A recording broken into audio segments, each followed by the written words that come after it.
parler de la chance. Quand on veut réaliser un projet, de la chance par rapport au fait de vivre une vie qui nous satisfait, quelle est la place de la chance là-dedans? Parce que je sais qu'un des discours qu'on peut pas mal croiser dans le développement personnel, ça va être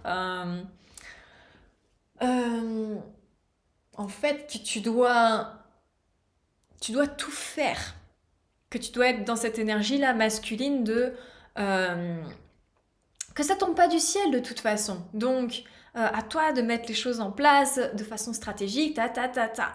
Et en partie, je trouve ça vrai. Parce que quand tu regardes des personnes qui ont soit réussi en termes comme notre culture va le valoriser, c'est-à-dire, je sais pas, qui va avoir un travail qui rapporte beaucoup d'argent, qui a une maison, qui s'est marié avec un énorme mariage, avec, je sais pas, des enfants, ou qui voyage aussi, ça. En fait, si tu regardes, si tu zoomes dans la vie de la personne, elle a toujours mis des trucs en place. C'est jamais tombé du ciel. Et lorsque on va pouvoir voir ces gens à certains endroits, on va se dire oh, la chance. Bah, là, ça serait pas vraiment ajusté, ça serait craché sur tous les efforts et tout le travail que la personne a potentiellement pu mettre en place. Sauf que je trouve que ce discours a une limite, c'est que on n'arrive pas dans la vie de façon équitable. C'est-à-dire que moi, en tant que femme blanche hétéro, j'ai beaucoup plus de privilèges que si j'étais homo, que si j'étais racisée, que si j'étais née à un autre endroit, que si j'étais née dans une famille qui était plus modeste, que plein de choses. Et par contre, j'ai moins accès à, par exemple, une grande richesse financière que si j'étais un homme. Et je trouve que de se dire que, bah, en gros, sors-toi les doigts du cul et tu auras la vie dont tu souhaites, ça n'est pas quelque chose d'objectif, parce qu'il y a quand même des facteurs externes qui font que, ben, selon qui on est, d'où on vient, on va plus ou moins trimer. C'est un peu comme si le développement personnel, pour moi, partait du principe que tout le monde allait bien dans un monde sain. Ben, en tant que thérapeute, c'est peut-être ça, je sais pas, qui me donne cette lecture, mais ben, je trouve pas ça juste. C'est comme oublier qu'on est des individus tous différents. Donc, ben, non, pas d'accord. Cependant, que vient faire le facteur chance en fait dans la vie qu'on va mener? Et en projetant ce live, j'ai réfléchi et je me suis dit en fait, la chance, c'est pas vraiment quelque chose qui me parle. En tout cas, moi, je redéfinis la chance depuis que je m'intéresse à la manifestation. Parce qu'en fait, quand on voit quelqu'un de chanceux, qu'est-ce qu'on sait de ses pensées? Qu'est-ce qu'on sait de ses croyances?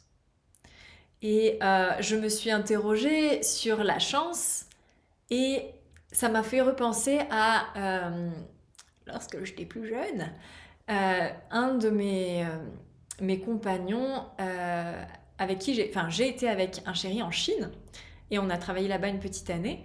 Et du coup, bah, en Chine, on s'intéresse à ton signe astrologique, mais chinois. Et lui, il était dragon. Et pour les Chinois, c'est la super classe. Il faut savoir que les signes astrologiques ne fonctionnent pas par mois comme chez nous, ils fonctionnent par année. Et donc, il était de l'année du dragon. Et donc, les Chinois veulent tous avoir des enfants l'année du dragon parce que c'est la méga classe. Ce qui fait que l'année du dragon, les classes scolaires sont surchargées. Mais une des caractéristiques du dragon, c'est qu'il a beaucoup de chance. Et le fait est que je trouvais qu'il avait quand même pas mal de chance. Et mais du coup, en réfléchissant sur qu'est-ce que c'est la chance, quelle place ça a dans nos vies, je me suis dit, mais en fait, toute l'année, on a plaisanté avec ça, on était avec un groupe d'amis, sur le fait que le dragon avait de la chance. Et donc, en fait, c'est comme si on avait tous mis nos croyances sur le fait que de toute façon, cette personne, elle était chanceuse. Si on avait besoin de chance, on allait lui demander que ce soit lui qui demande ci ou ça, mais finalement, est-ce que astrologiquement, en fait, on s'y retrouve, qu'il existe vraiment la chance ou pas la chance? Ou est-ce qu'avec nos pensées, nos croyances, on crée la chance?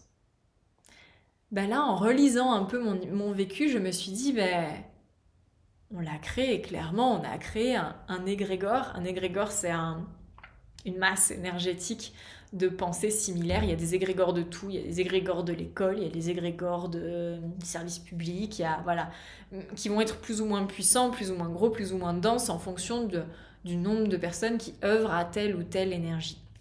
Je sais pas, c'était pas le sujet de ce live, mais je sais pas si vous arrivez, ça éclaire suffisamment.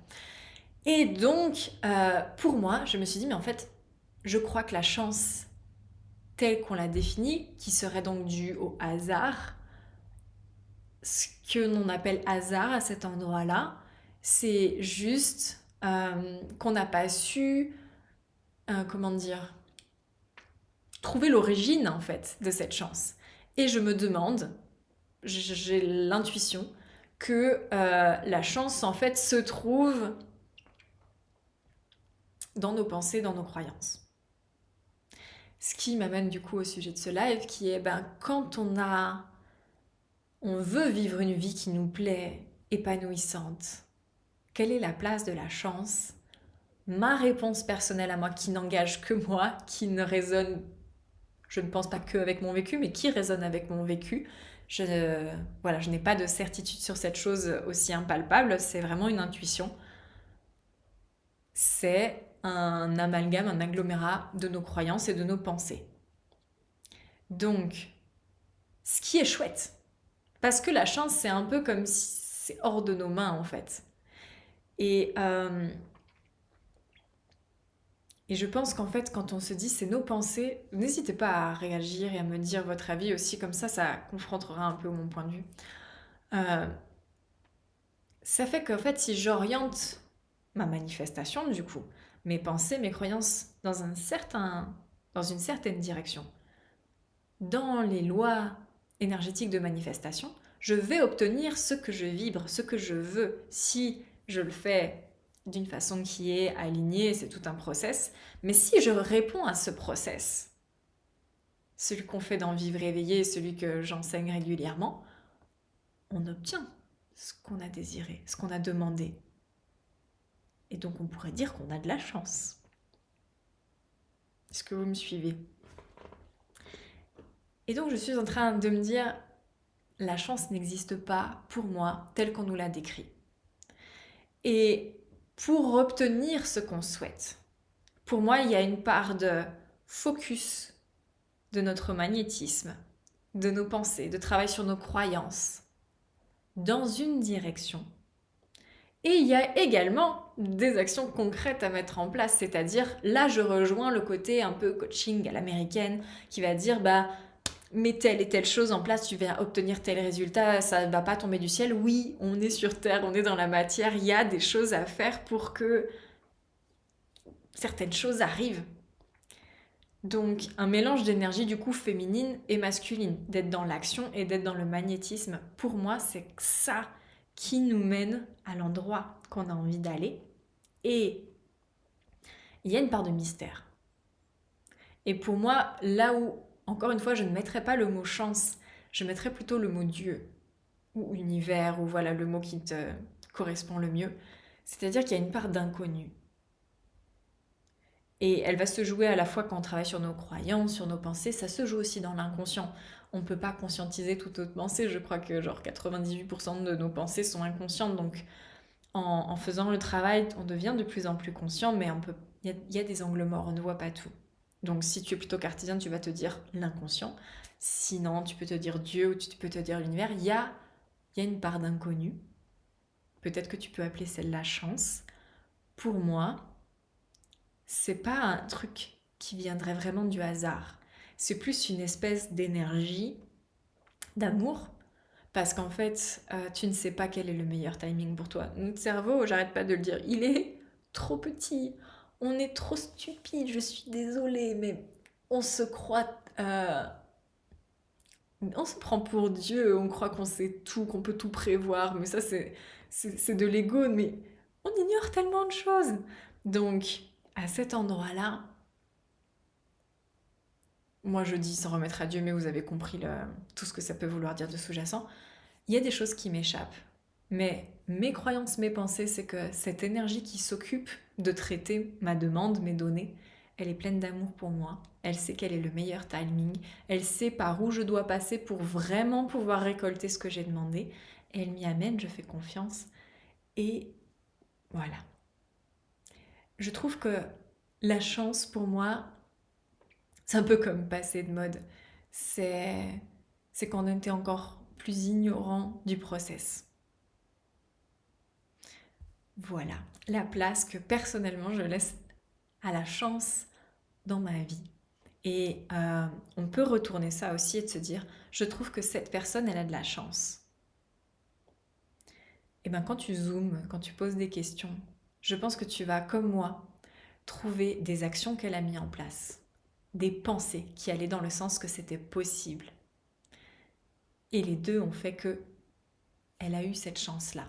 Et c'est tout le temps à confronter avec, tu vois un endroit où la personne a de la chance, voilà dans sa globalité. Parce qu'il y a des gens, par exemple ma mère a perdu du coup mon père, son mari, et ça c'était il y a 12 ans. Et du coup quand on la voit maintenant, elle a reçu du coup un héritage, et elle a une belle maison, elle a du temps pour elle, et elle peut s'offrir de belles choses. Et on va lui dire, oh, t'as de la chance. Ben, si tu prends un tout petit bout comme ça à l'instant T, oui, elle a de la chance. Si tu prends le comment cet argent est arrivé dans sa vie, personne n'aurait voulu sa place. Hein. C'était pas juste le décès de quelqu'un, ça a été un gros drame sur différents plans. Et donc, c'est tout le temps à relativiser. Et encore une fois, tu peux l'avoir aussi. Et à partir du moment où tes pensées sont alignées, que tu es dans un vrai processus de manifestation, tu peux avoir énormément. Voilà. Est-ce que vous avez des questions, les personnes connectées? Je fais un petit tour. Non. Alors, je vais vous dire à bientôt. Pour les personnes qui nous regardent en replay, n'hésitez pas à me laisser vos questions dans les commentaires s'il y en a, vos remarques, vos objections. J'y réponds avec plaisir. Je vous dis à bientôt.